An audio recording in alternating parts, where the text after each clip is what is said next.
Logikanya sebenarnya simpel. Kita kan nggak menciptakan diri kita sendiri. Jadi, gimana caranya kita bisa nemuin tujuan kita cuma dengan ngelihat ke dalam diri?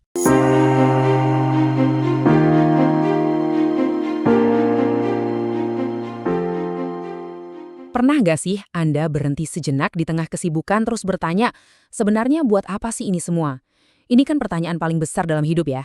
Nah, menurut sumber yang akan kita bedah kali ini, jawabannya tuh cuma dimulai dari satu titik. Tuhan. Yuk kita lihat argumen menarik ini bareng-bareng. Kita mulai dari kutipan yang jujur aja cukup mengejutkan. Ini bukan dari seorang pemuka agama, tapi dari Bertrand Russell, seorang ateis terkenal.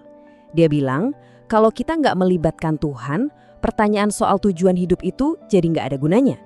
Ini nunjukin kalau pertanyaan ini tuh fundamental banget, bahkan buat orang yang nggak percaya sekalipun. Oke, jadi pertanyaannya universal. Tapi mulainya dari mana? Pertanyaan ini udah bikin bingung para filsuf dan ya kita semua selama berabad-abad. Dari mana sih kita harus memulai pencarian ini? Ternyata nih, menurut sumber kita, titik awal yang kita pilih itu menentukan segalanya. Kebanyakan dari kita secara alami pasti mulainya dari diri sendiri. Kita nanya, aku maunya apa? Mimpiku apa?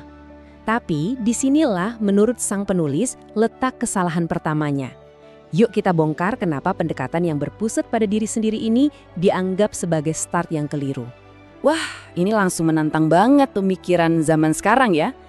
Intinya gini, tujuan hidup kita itu jauh lebih besar dari sekedar kepuasan pribadi, karir yang bagus, atau bahkan rasa bahagia.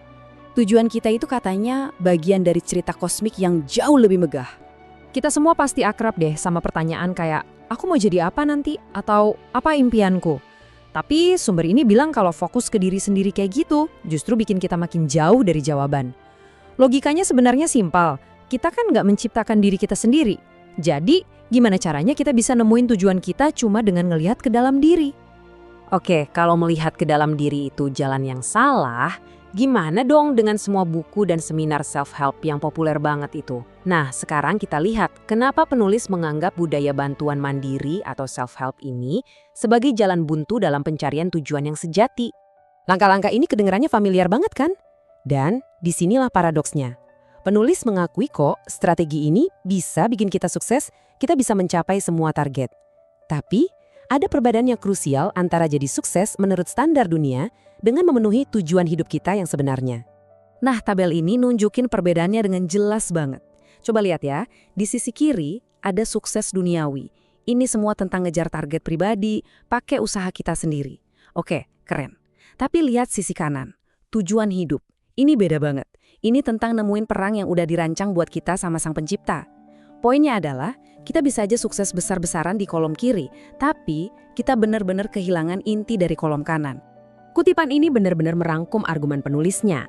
Jadi, alih-alih fokus sama pemenuhan diri, jalan yang ditawarkan justru pengorbanan diri. Ini kebalikan total dari semua yang biasa kita dengar di luar sana.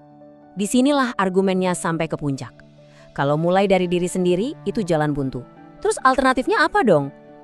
Jawabannya ada di sebuah pergeseran cara pandang yang fundamental. Kita harus mengubah perspektif kita 180 derajat. Penulisnya pakai analogi yang sederhana tapi kuat banget buat ngejelasin idenya. Coba deh, bayangin Anda nemu sebuah alat yang aneh yang belum pernah Anda lihat sebelumnya. Ya, pastinya kita nggak bisa tahu gunanya apa cuma dengan ngeliatin alat itu kan. Kita harus nanya ke penciptanya atau baca buku panduannya. Nah, analogi ini membawa kita ke kesimpulan utama penulis. Kalau kita mau tahu tujuan hidup kita, ya kita harus kembali ke sumbernya, Sang Pencipta. Dan inilah inti dari semuanya. Keberadaan kita itu bukan kebetulan. Kita diciptakan oleh Tuhan dan untuk Tuhan. Dan sampai kita benar-benar paham soal ini, hidup akan terasa seperti teka-teki yang gak ada solusinya. Oke, jadi gimana caranya kita menemukan tujuan yang sudah diciptakan untuk kita itu? Penulis memberikan kita dua pilihan yang sangat-sangat berbeda. Nah, ini dia, dua jalan yang ada di depan kita. Di satu sisi ada spekulasi, jalan yang penuh ketidakpastian, jalan para filsuf di mana kita cuma bisa nebak-nebak. Di sisi lain ada wahyu, jalan kepastian, di mana kita kembali ke buku panduan dari Sang Pencipta, yaitu firman-Nya. Untuk membuktikan betapa terbatasnya spekulasi, penulis cerita tentang kisah nyata Dr. Hugh Moorhead, dia nanya ke 250 orang paling pintar di dunia. Apa sih makna hidup? Hasilnya mengejutkan. Ada yang kasih tebakan terbaik mereka, ada yang ngaku cuma ngarang, dan banyak yang jujur bilang mereka nggak tahu. Orang-orang terpintar di dunia aja buntu. Jadi, kalau kita pindah dari spekulasi ke wahyu, apa yang kita temukan? Nah, bagian terakhir ini bakal menyatukan semua kepingan puzzle dan nunjukin gimana tujuan pribadi kita itu nyambung sama sebuah rancangan Tuhan yang super besar.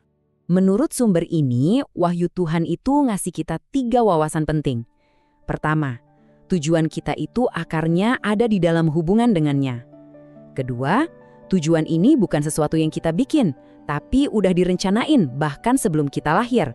Dan ketiga, tujuan pribadi kita itu terintegrasi ke dalam rencana abadi Tuhan yang jauh lebih besar. Ini benar-benar membalikan cara pikir kebanyakan orang. Jadi, hidup itu bukan tentang minta Tuhan bantu kita mencapai ambisi kita, tapi justru sebaliknya, tentang kita membiarkan Tuhan memakai kita untuk tujuannya. Kita tutup dengan cerita Andrei Bitov, seorang novelis yang tumbuh besar di bawah rezim ateis. Di tengah keputusasaannya, tiba-tiba muncul satu kalimat di benaknya. Tanpa Tuhan, hidup tidak masuk akal. Momen pencerahan itu mengubah segalanya. Ini ninggalin kita dengan satu pertanyaan terakhir. Kalau gitu, di mana Anda akan memulai pencarian makna hidup Anda?